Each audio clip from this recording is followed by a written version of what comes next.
So die algemene atmosfeer in hierdie tyd word in vers 14 opgesom: eendragtig, volhardend, gebed en smeking. Die Heilige Gees gaan uitgestort word. Die Here Jesus Christus het dit vir hulle gesê, maar dit gebeur ook langs die weg van gebed. Net soos die Here Jesus Christus se wederkoms ook langs die weg van gebed sal gebeur.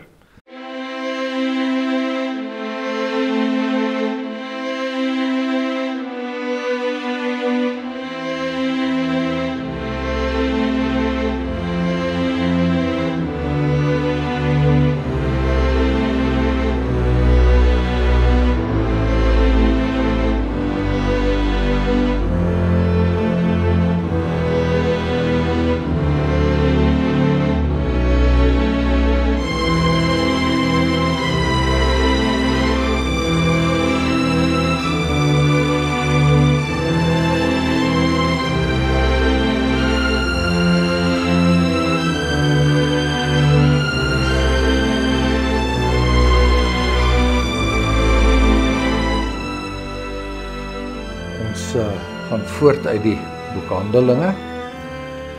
Ons vra eers die Here vir sy wysheid en sy genade. Onse Hemelse Vader, Vader van ons Here Jesus Christus. Wanneer ons hierdie woorde lees, dan is ons verwonderd. Verwonderd oor u goddelike raadsplan wat in werking gaan en ook verwonderd dat u eenvoudige mense soos ons betrek daarin. En ons bid dat ons dan ook uit dit wat ons hier lees vandag, dat ons sal leer, dat ons gestig sal word, dat ons ook deur die genade van ons Here Jesus Christus vermaan sal word daar waar dit nodig is. Ons bid vir die gemeente waarin ons is, maar ook vir al die ander gemeentes, dat hulle na aan hierdie woord mag lewe en dat hulle daaruit mag groei en dat hulle daaruit 'n geestelike volwassenheid mag bereik. Vergewe ons tekortkominge, want hulle is baie. Ook hier waar ons met hierdie Bybelstudie besig is, bid ons dat u vir ons deur die genade van ons Here Jesus Christus deur die Heilige Gees sal lei, soos hierdie eerste gemeente. Amen. So ons het verlede keer gelees tot en met verse 13 en 14 van die eerste hoofstuk.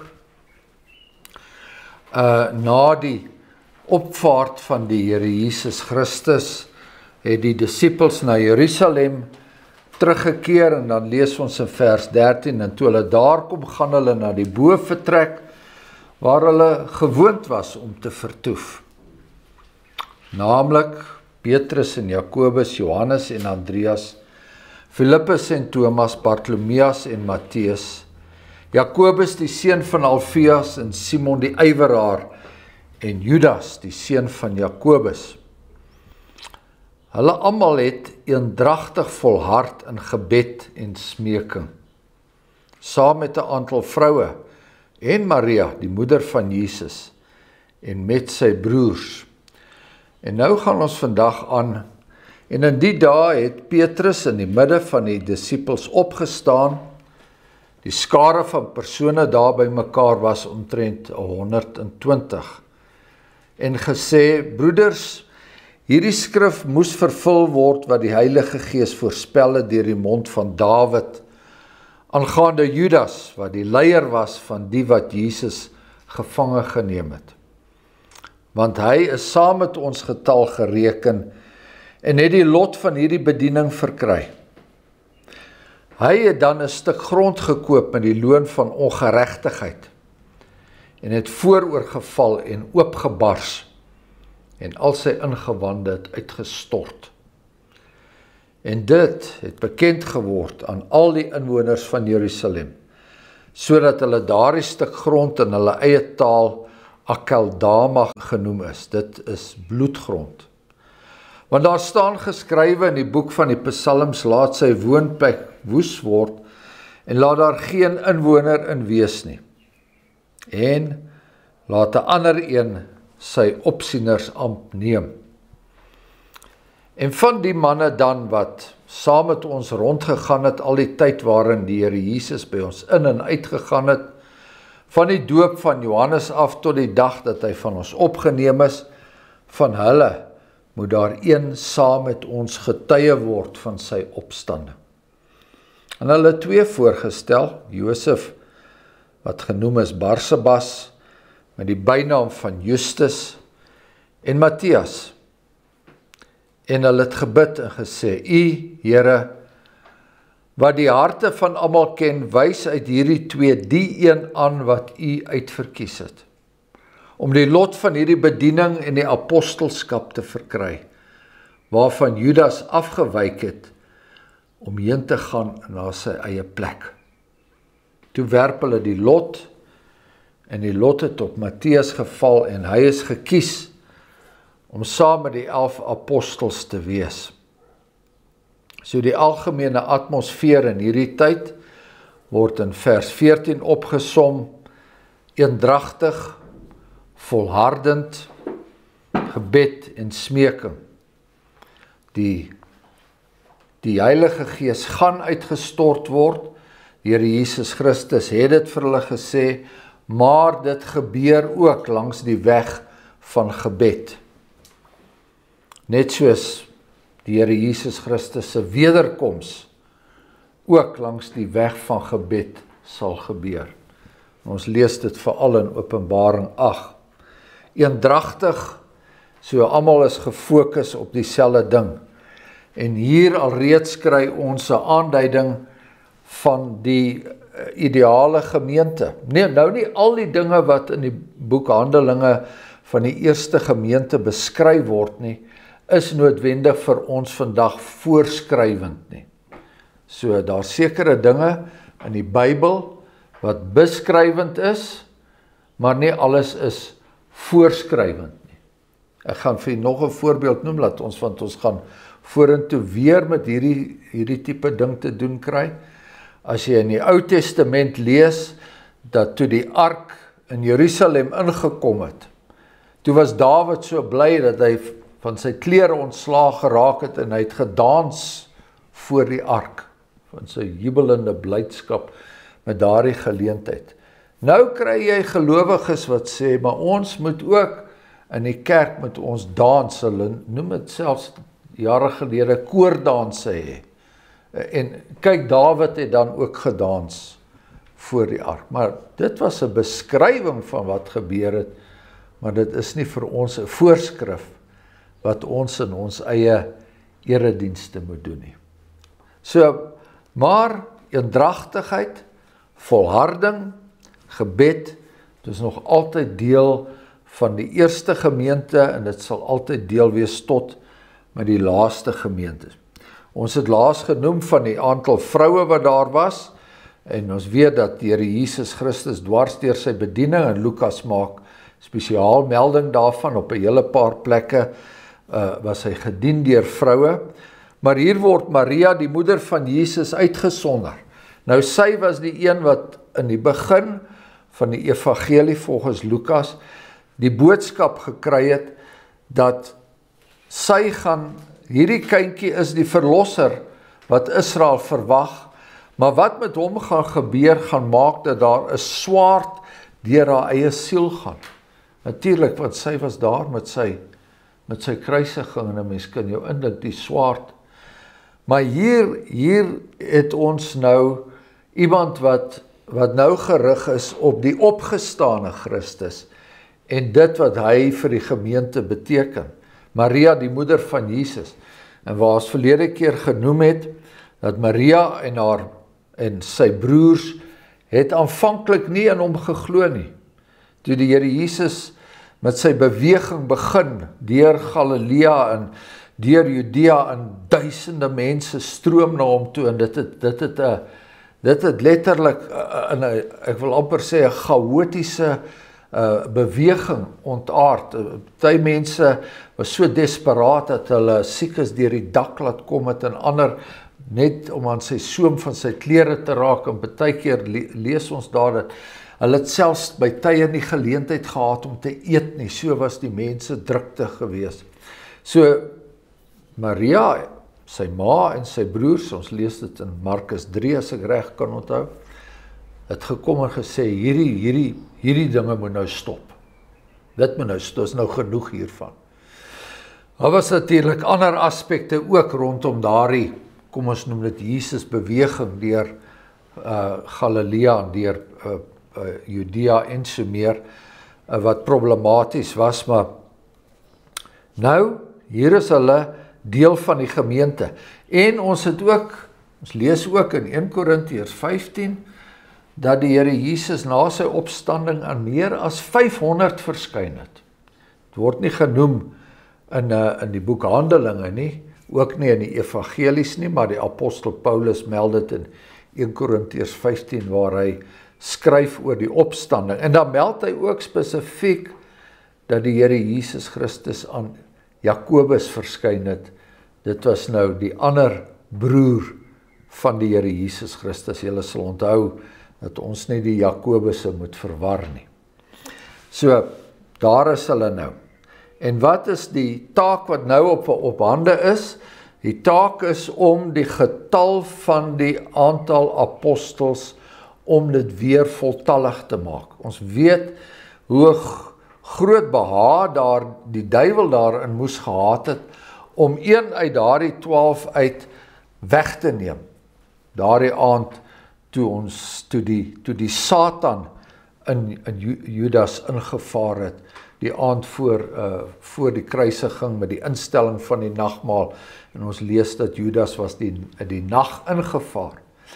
So, die 12 was 11, en daardie 12 moes herstel word. Dit moes weer 12 gemaak word. En dat ons sien ook iets van die 12, en die mens wil nou nie te veel daarin lees nie, in die aantal wat hier genoem word, omtrent 120. Nou,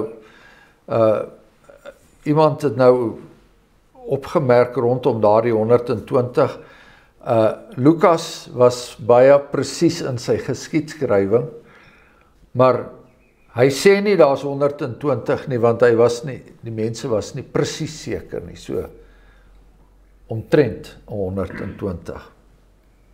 Maar as dit 120 was, dan is dit ook 12 maal 10, 'n getal van voltalligheid, kan 'n mens sê.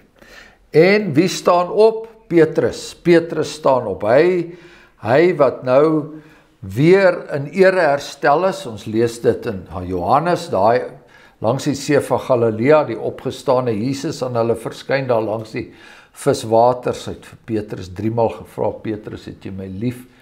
Sê die Here vir hom, pas my skape op. En nou het ons 'n ander Petrus hier. Hy versterk nou sy broeders. Hy gaan voor en hy versterk sy broeders. Dit wat die Here Jesus vir hom in Lukas 22 gesê het, die Here vir hom sê, Petrus, as jy tot bekering kom, dan moet jy jou broeders versterk. En dit is hier wat hy doen. En hy gee die leiding, en wat baie interessant is, hy gee leiding deur eerstens die Heilige Skrif aan te haal. Broeders, hierdie skrif moes vervul word, wat die Heilige Gees voorspel het deur die mond van Dawid, aangaande Judas, wat die leier was van die wat Jesus gevange geneem het. So, kom ons praat nou eers oor Judas sê. Wat het daar gebeur? Wat daar gebeur het, is presies wat Dawid voorspel het. Nou waar het Dawid sulke voorspellings gemaak? En dit kom uit die boek van die Psalms uit. En dan haal hy 2 van die Psalms aan in vers 20, want daar staan geskrywe in die boek van die Psalms, laat sy woonplek woes word en laat daar geen inwoner in wees nie. En dit is 'n aanhaling uit Psalm 69. En laat daar 'n ander een sy opsieners amp neem, en dit is 'n aanhaling uit Psalm 109. Dis die Psalm 109, die 8ste vers. En wat 'n mens onmiddellik opval as jy dit lees, is dat die woorde van die Psalms is vir hierdie mense tweede natuur. Dit is vir hulle hulle daaglikse voedsel, kan ons sê. En ons sien dit dwars deur die Nuwe Testament, hoe die Here Jesus Christus uit die psalms aanhaal, hoe die apostel Petrus en die ander apostels uit die psalms aanhaal, hoe Paulus uit die psalms aanhaal, hoe Johannes uit die psalms aanhaal. So die psalms het onder daardie mense geleef. En wat verder interessant is dat hierdie twee spesifieke psalms wat hier genoem word, is deel van die sogenaamde wraakpsalms. Nou, daar is 'n aantal psalms in die psalmbundel wat bekend staan as die wraakpsalms. En nou het hierdie wraakpsalms nou met die tyd, het dit nou al 'n bietjie, wel dit het nou al 'n verleentheid geword vir baie Christene, vir baie kerke, vir baie predikante. Dat meer as 1/3 van die psalmbundel, en ons sing ongelukkig baie min van hulle. Daar's 'n rede daarvoor, ons kan bietjie daaroor praat.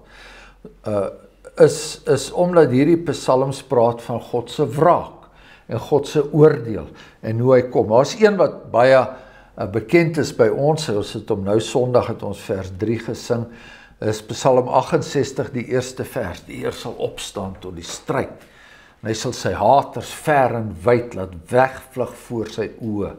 En hoog die mense trots mag gaan. Hy sal geen oomblik kan bestaan voor God se alvermoë. Dis 'n wraakpsalm. Dis 'n psalm wat getuig van God se oordeel. Maar nou kom baie mense en hulle sê ja, maar die Nuwe Testament leer ons, jy weet dat God is 'n God van liefde en jy weet daar's vergifnis en dan gaan hulle so ver om te sê, en ek weet nie wie van julle ken daardie boek, die Bybel in praktyk nie. Dit was een van die grootste stukke dwaalleringe wat ooit in die kerke ingekom het, was die Bybel in praktyk. En in die Bybel in praktyk word daar gesê dat hierdie wraakpsalms, dat dit hoort eintlik nie in die mond, hulle sê dit in soveel woorde, in die mond van 'n gelowige nie. Dit is, hulle gebruik ook die uitdrukking voorchristelik. Dit hoort in 'n periode van voor Christus se koms.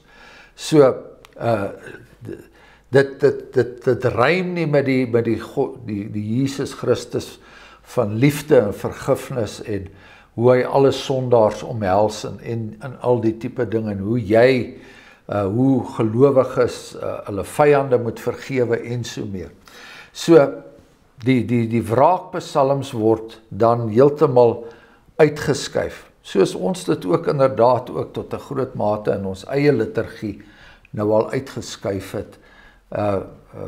Want, jy weet, hulle party sing nie so lekker nie, en party se woorde is te verskriklik dat God al hierdie oordeel oor mense gaan bring, en dit lig nie eintlik jou gemoed op as jy daaraan dink nie, want dit is makliker om net te sing vrolik en al die tipe van goed, jy weet so.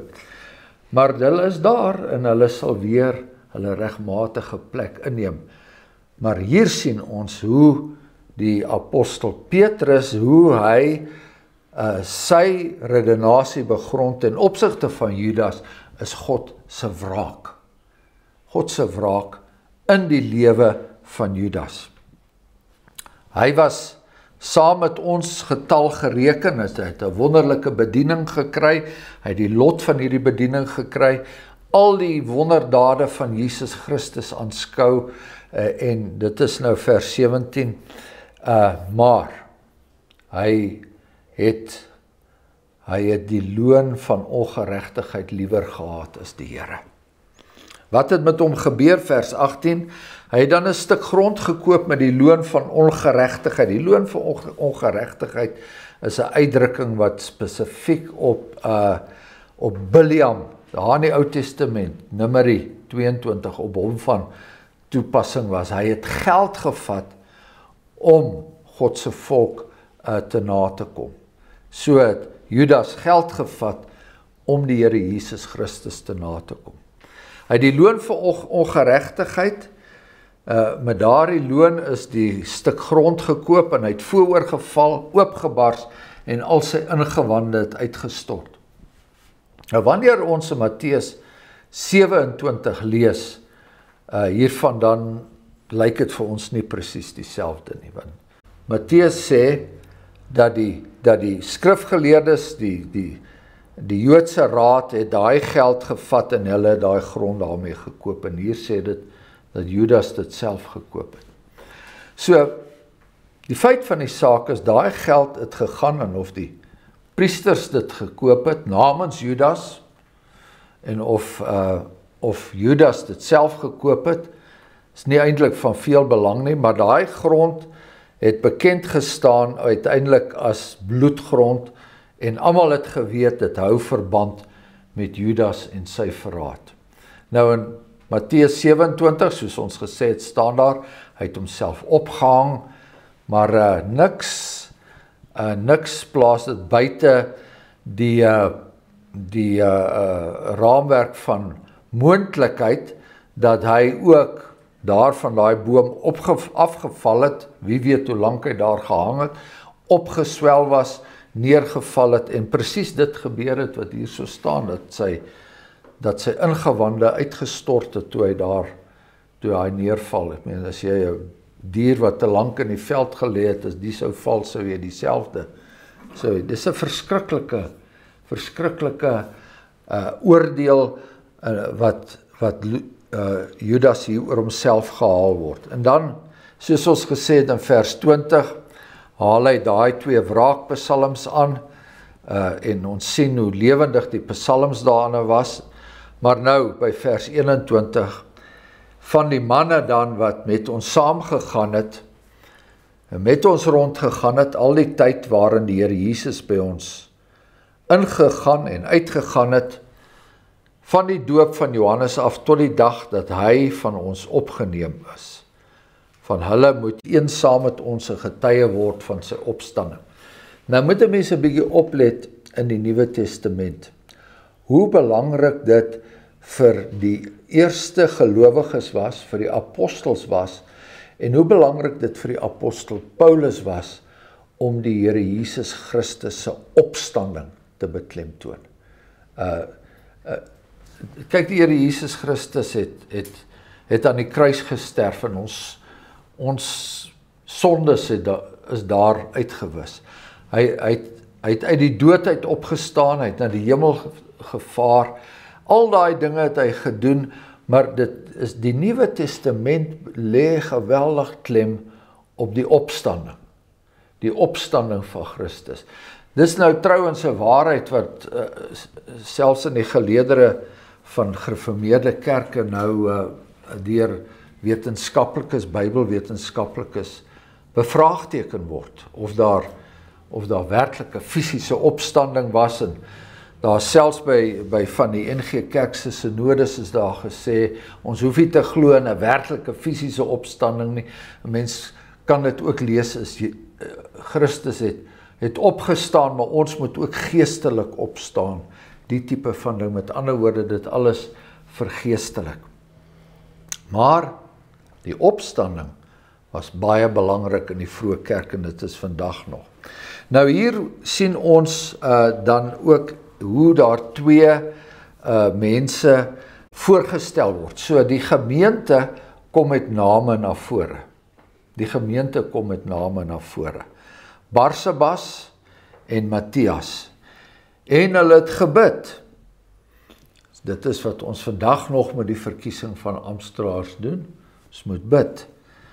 U Here wat die harte van almal ken. En daardie Here is Kyrios. Dit is die naam vir die Here Jesus Christus self. So hierdie gebed gaan tot die Here Jesus Christus. En hy is die een wat die harte van almal ken. En hy het almal se harte geken. Dit is so duidelik vir ons in die evangelies. Elke een, en hy het Judas se hart geken, en hy het Petrus se hart geken, hy het elkeen se hart geken. Hy het die mense wat selfs daar nie rondom ons was nie, hy het almal se harte geken, en hulle weet dit, vandag nog, hy ken almal se harte. wys uit hierdie twee die een aan wat u uitverkies het. En hulle werp toe die lot. Net nog 'n opmerking oor Judas, wat weer eens genoem word hierso in vers 25. Judas, waarvan Judas afgewyk het om heen te gaan na sy eie plek. Wat 'n verskriklike woord daarso. Waar is Judas se plek? Judas se plek is in die ewige verderf, die ewige verdoemenis. Daar het hy 'n plek. In die plek van diegene wat saam met hom apostels was, het Judas uitgeval en daar gaan 'n ander een in sy plek gestel word. En nou hier sien ons, toe werp hulle die lot om tussen daardie twee manne te beslis, en die lot het op Matteus geval. So die werk van die lot in kerklike en ons persoonlike lewe is iets wat nie sonder meer aangepak moet word en sonder meer gedoen moet word nie. Ons kerkorde bepaal baie duidelik dat wanneer daar 'n verkiesing van amptdraers is, en dit het nog net een keer met my gebeur in my bedieningstyd, en daar is 'n aantal stemme wat presies albei kanne eweveel opweeg, dan moet die vergadering die lot werp om te sê, maar nou die Here bepaal hierdie een en nie hierdie een nie. So die lot word nog steeds gewerp kerkordelik wanneer daar amptdraers verkies word, maar net wanneer daar 'n staking van stemme is. Andersins doen ons dit nie. Maar om die lot te werp vir hierdie besluit en daai besluit, moet ons die kerkgebou verkoop. Jy weet, kom ons werp die lot, of jy weet, moet ons 'n dominee beroep of moet ons nie 'n dominee beroep nie. Kom ons werp dit is glad nie geoorloof nie. So ek hoop ons het 'n paar dinge hieraan raak gevat. Is daar enige vrae?